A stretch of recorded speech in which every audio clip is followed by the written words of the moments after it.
Adventures of a Time-Travelling Worm. Close your eyes as I tell you the story about an adventure of a time-travelling worm. So with your eyes closed, you can listen to me reading this story. And while I read this story, you can begin to feel relaxed. And as I read, you can imagine this story and begin to drift off to sleep. As you drift off asleep, you can continue this story in a dream. And my reading will help you feel sleepy. It will help you feel tired. And it will help you fall asleep. Sid was an interesting worm. He wasn't like other worms. Wormholes he made led to other points in time, not just in space. One day when it was raining outside, Sid was keeping warm and dry in a wormhole. He could hear the pitter-patter of falling rain on the soil above, but he remained comfortable in his hole. Sid found the sound of rain relaxing. He enjoyed lying in his wormhole with his eyes closed, listening to the sound of the rain, which made him drift deeper and deeper into a relaxed, dreamy state. Sid didn't like going out into the rain because he was only little. Raindrops seemed really big to him. If a raindrop hit him, it would hurt. As a worm, Sid also didn't like it when it was too hot and sunny, because it would get too dry and he would get sunburnt. He liked a nice grey day, just after the rain, when the soil would be moist and easy to dig through, and the air fresh and clean. Once the rain stopped, Sid decided to go outside and see what the weather was like. As he poked his head out of the hole, he saw that it was clear and dry, and the ground was still nice and damp. Sid slithered out of his wormhole and around the ground. He wondered what he was going to do today. Every time Sid burrowed into the ground, he created a wormhole. And when he burrowed out of the wormhole that he had created, it could lead anywhere. He never knew where he would come out. Sid sometimes enjoyed creating time-travelling wormholes. Other times, he wished he could be like other normal worms.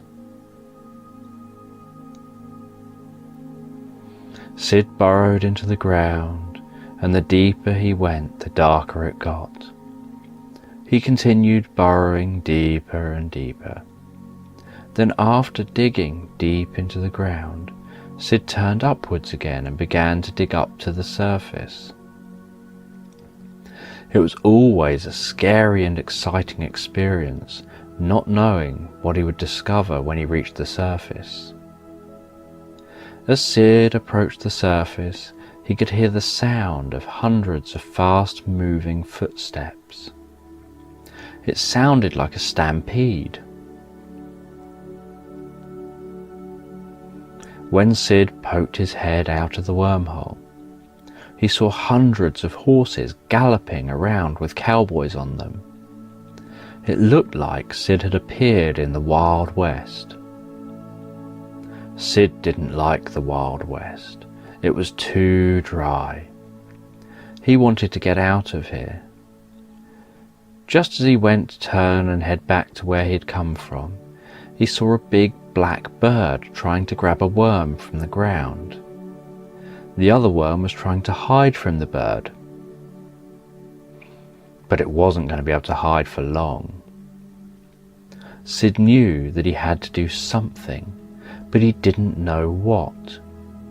He didn't have control over his time-travelling abilities, so he couldn't dig his way over to the other worm to save them. If only it was that easy. Sid tried to carefully slide over to the other worm without being noticed. As he got closer and closer, he could see the bird was noticing movement. The bird hadn't yet noticed it was a worm moving, but it was clearly aware that something was moving. Suddenly, the bird started coming for Sid. Sid quickly burrowed into the ground. As he burrowed up to the surface again, he didn't know where he was going to be. He knew he could go back out the way he'd just come in, but the bird might be there waiting for him.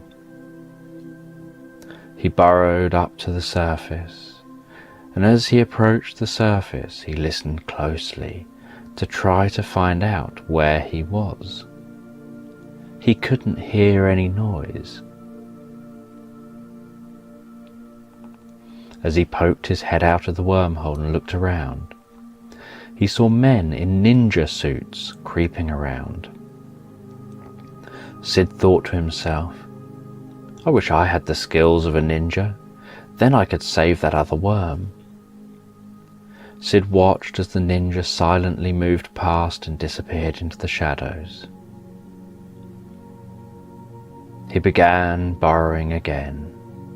He dug down deeper and deeper into the soil, just where he had done before. If he could find out how to control his time-travelling ability, then he could easily save the other worm.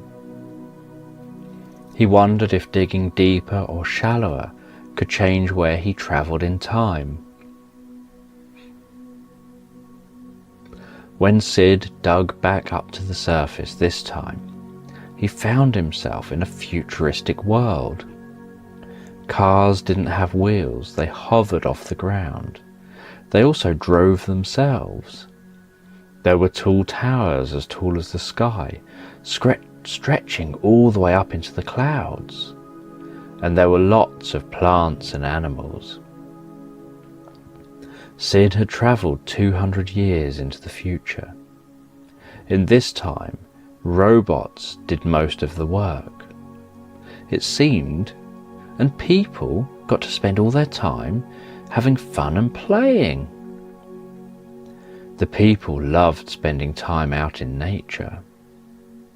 Sid liked this world, but he couldn't stay here. He had to burrow again.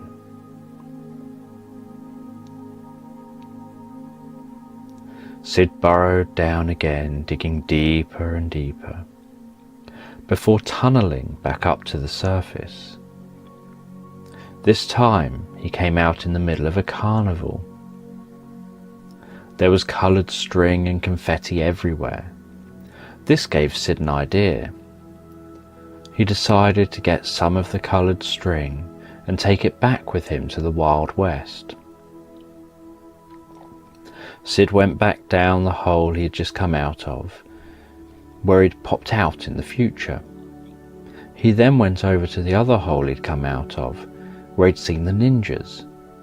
He then went down that hole and carefully popped his head up in the Wild West.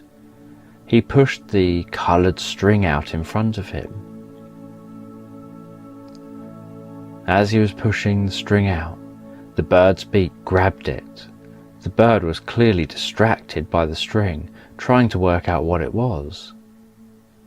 While the bird was distracted, Sid quietly slid over to the other worm to rescue it. He wrapped his tail around the other worm and pulled it to safety under the cart. "Oh, thank you," the other worm said. "I'm Felicity. Thank you for saving me." Sid told Felicity that they would have to get away from the bird before he came bored with the string and came looking for them. Sid dug down into the soil closely followed by Felicity. He didn't know how she would react when they exited the wormhole and she discovered that they were no longer in the Wild West. Sid didn't spend much time with other worms. He didn't really have any friends, but Felicity seemed to quite like him. He hoped she wouldn't be scared and put off him because he was different. Sid began digging up towards the surface again. As he poked his head out of the surface, he saw that he was in a beautiful garden full of colourful plants and plenty of soft soil to dig through. Felicity popped her head out of the hole and was confused and amazed, wondering where they were and what had happened.